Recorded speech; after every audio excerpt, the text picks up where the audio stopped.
Dövriye raporları. Dövriye raporlarına baxmaq üçün biz raporlar bölümündən yönetim raporları bölümünə daxil oluruq. Yönetim raporları bölümünə daxil olanda belə bir pəncərə qarşımıza çıxacaq. Buradan biz tarix aralığı verə bilirik ki, biz hansı tarix aralığında raporlara baxmaq istəyirik. Biz bu mövzuda trial balans, yəni dövriyə raporlarına baxacağıq.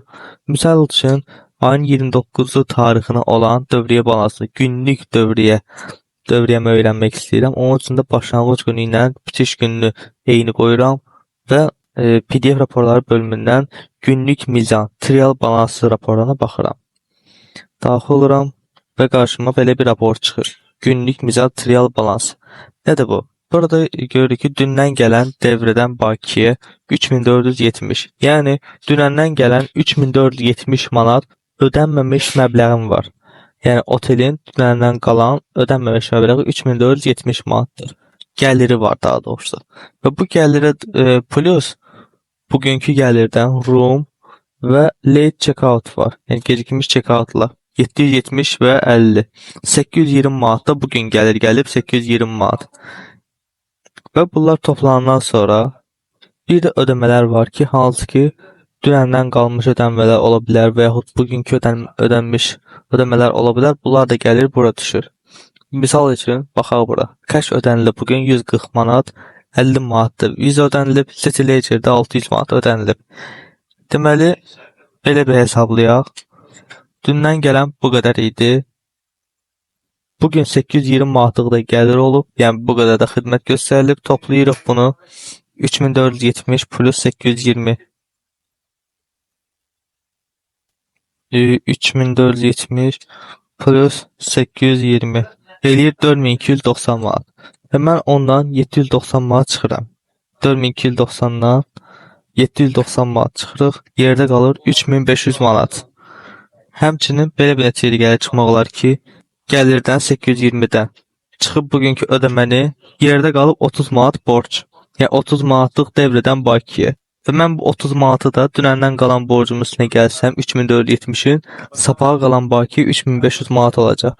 Yəni sabah artıq mənim 3500 manatlıq dövriyyəm olacaq. Həmçinin burada başqa trial balans metodları da görə bilərik. Burada tarix aralığı da verib görə bilərik ki, misal üçün mən ayın birindən ayın axırına kimi olan tarix aralığındakı dövriyyəmi öyrənmək istəyirəm. Bu otel bir ay işlədiyi üçün sadəcə bir ayın dövriyyəsini göstərir, bir aydan ötəsinə keçə bilmir. Ona görə tarix aralığı istifadə etmirik. Həmçə bu tarix aralığından bir həftəlik istifadə edə bilirik. Həftəlik istəyiriksə bu haftaya basırıq. Ayın 22-sindən 29-na kimi görə göstərəcək. Yox, bu otel heç bir həftədən də çox işləmədiyi üçün dündən gələn bakiyə 0 göstərir bilir. Yəni, bir həftədə ayın 22-sindən əvvəl bu otel xidmət göstərməyib bu proqram daxilində. Amma proqram daxilində xidmət göstərmiş olsaydı, dündən qalan bakiyə harası 700-800 olardı.